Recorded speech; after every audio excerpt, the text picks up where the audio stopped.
តាមបងប្អូនគួរតែជ្រើសរើសប្រេងសាំងក៏ដូចជាប្រេងម៉ាស៊ីនបែបណាសម្រាប់រថយន្តបងប្អូនធ្វើឲ្យសន្ទុះឡានរបស់ខ្ញុំវាស្ទុះជាងមុនតើជាមួយនឹងការទិញខ្ញុំប្រើចូលជាង10ឆ្នាំជាងហើយតែខ្ញុំជិះម៉ូតូខ្ញុំប្រើការទិញគឺថាយើងជិះទៅគឺសន្សំចៃចាំបានច្រើនមែនទេបង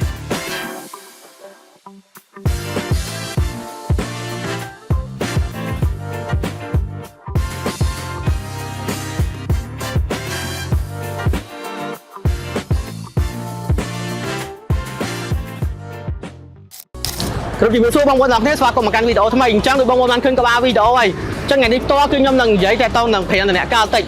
ជាពិសេសគឺតាក់ទងនឹងពាក្យ Tech Run បងបានន័យថាម៉េចអញ្ចឹងវាជាសារធាតុមួយដែលចូលទៅជួយលាងកំដរនៅក្នុងម៉ាស៊ីនយើងណាដើម្បីធ្វើឲ្យម៉ាស៊ីនយើងជិះទៅស្ទុះល្អហើយវាស៊ីសាំងតិចវាស្ងាត់ទៀតអញ្ចឹងបងប្អូនហើយបើបទពិសោធន៍ដែលខ្ញុំប្រើប្រាស់កាលតិចកន្លងមកគឺខ្ញុំពេញចិត្តហ្មងសួរថាហេតុអីជិះទៅយើងមានអារម្មណ៍ថាជិះទៅវាស្ទុះល្អហើយចាក់ហើយជាពិសេសគ្រប់លីត្របាទដូចបងប្អូនដឹងហើយពេលយើងចូលមកតែមានបុគ្គលិកគាត់សួរថាអូខេបងឥឡូវកុងទ័រចាក់ពី0ទៅហើយឥឡូវចាក់គ្រប់ហើយខ្ញុំជឿថាបងប្អូនក៏ពេញចិត្តដូចគ្នាហើយថ្ងៃនេះផ្ទាល់គឺខ្ញុំមិនមែននិយាយតែបទពិសោធន៍ខ្ញុំទេខ្ញុំនឹងសម្ភាសមិនសម្ភាសយើងអាចថាយើងសាកសួរណាបទពិសោធន៍បងប្អូនយើង3នាក់ទៀតថាតើគាត់មានចំណារអារម្មណ៍បែបណាជាមួយប្រេងឥន្ធនៈកាលតិចតោះមកតាមដានវីដេអូរបស់ខ្ញុំទាំងអស់គ្នាអូខេបងប្អូនអញ្ចឹងសមាជិកយើងទី1មកដល់ហើយដែលខ្ញុំត្រូវសួរគាត់អញ្ចឹងណាអញ្ចឹងខ្ញុំមកសាកសួរគាត់តិចថាហេតុផលគាត់ប្រើប្រេងឥន្ធនៈកាលតិចផ្ទាល់តែម្ដងអូ hello អូសួស្ដីរ៉ាត់សួរបងអូសួស្ដីអូថ្ងៃនេះមកមួយគ្រួសារបាទមកមួយគ្រួសារហ្នឹងហើយតែចង់សួរតិចអីខ្ញុំប្រាប់ឈ្មោះបាទឥឡូវបងប្អូនណែនាំខ្លួនហ្មងក៏បាទថាខ្ញុំអ្នកណែនាំបាទខ្ញុំសួរខ្ញុំបាទឈ្មោះរឹតបាទហ្នឹងហើយអញ្ចឹងដូចរត់ចឹងប្រើប្រាស់រថយន្ត Toyota Prius វាពេលសំចៃហើយ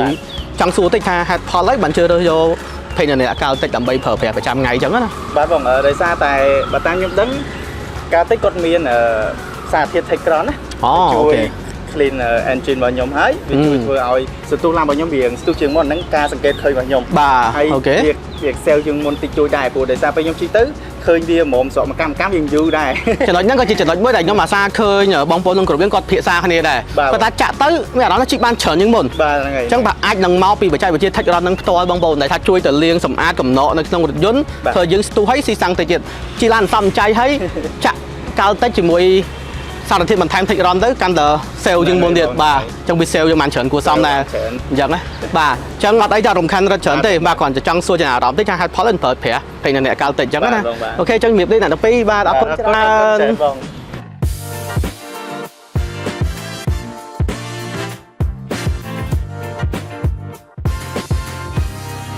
បងប្រុសទី2គាត់បានមកដល់ហើយនេះឡានគាត់វ៉ាវអូយកង់គាត់ស្អាតហ៎បាទឥឡូវមកចូលសួរខ្ញុំទាំងអស់គ្នាថាគាត់មានចំណារអារម្មណ៍មិនដែរជាមួយប្រេងឥន្ធនៈកាលតិចហេតុអីគាត់ជឿរើសយកប្រេងឥន្ធនៈកាលតិចតោះអូវាសួរបងវាសួរ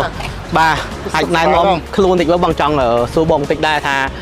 ឥឡូវបងអាចណែនាំខ្លួនសិនណាអូជិះសួរបងខ្ញុំអ្នកលក់កង់ថ្ងៃនេះដឹកជូនទៅមកបន្តិចដឹកទៅមកបាទចង់សួរបងតិចព្រោះដោយសារតែបងខ្ញុំមើលទៅបងប្រើរថយន្តបងសម្រាប់អាជីវកម្មចេះថាបងត្រូវការដឹកជញ្ជូនអីយវ៉ាន់ឲ្យភ្ញៀវច្រើនអញ្ចឹងណាចង់សួរថាហេតុផលបើបងជឿរើសយកប្រេងឥន្ធនៈរបស់កាលតិចបងជារួមតាក់ទងជាមួយនឹងការតិចខ្ញុំប្រើចូលជាង10ឆ្នាំជាងហើយតែខ្ញុំជិះម៉ូតូមិនមែនថាជិះម៉ូតូតែខ្ញុំជិះមកឡានសេរីចាស់ហ៎ហើយនៅដូនមកសុកនេះក៏យើងនៅប្រើការតិចព្រោះទីមួយតាក់ទងជាមួយនឹងការយើងចាក់ទៅមានអារម្មណ៍ជិះបានឆ្ងាយជាងមុនអូខេបងយល់ទៅនៅពេលយើងប្រើល្អយើងប្រើរហូតយើងអត់មានន័យទៅហេតុផលទៅដូរជិះបានឆ្ងាយអញ្ចឹងវាជួយសំចៃយើងដោយសារយើងត្រូវដឹកអវ៉ាន់ដឹកឲ្យភ្ញៀវច្រើនបាទអញ្ចឹងពីខ្ញុំបាទពីប៉ុណ្ណឹងអញ្ចឹងអរគុណច្រើនបងសម្រាប់ចំណារអារម្មណ៍បងជាមួយប្រេងឥន្ធនៈកាលតិចបាទ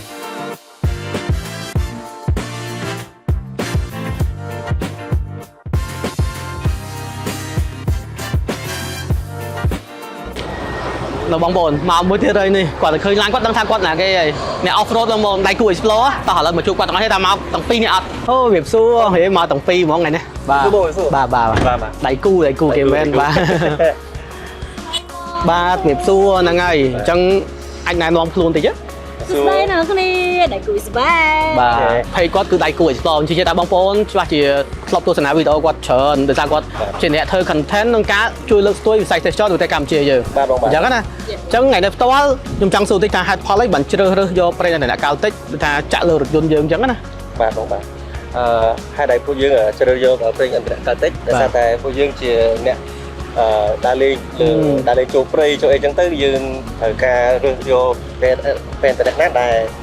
មានកម្លាំងខ្លាំងអាចជួយឲ្យឡានរបស់យើងរត់ស្រួលហើយតិចម៉ាស៊ីននេះចឹងទៅបង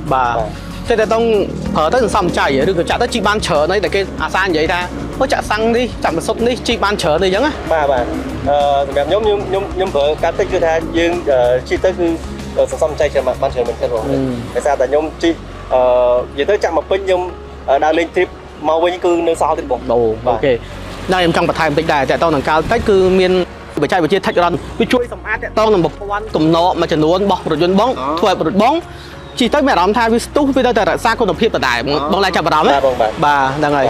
ok chẳng ngọt ấy thế nhưng mà trong khăn tiêu thì vui trong đang phân lần giống á cây ở quân bà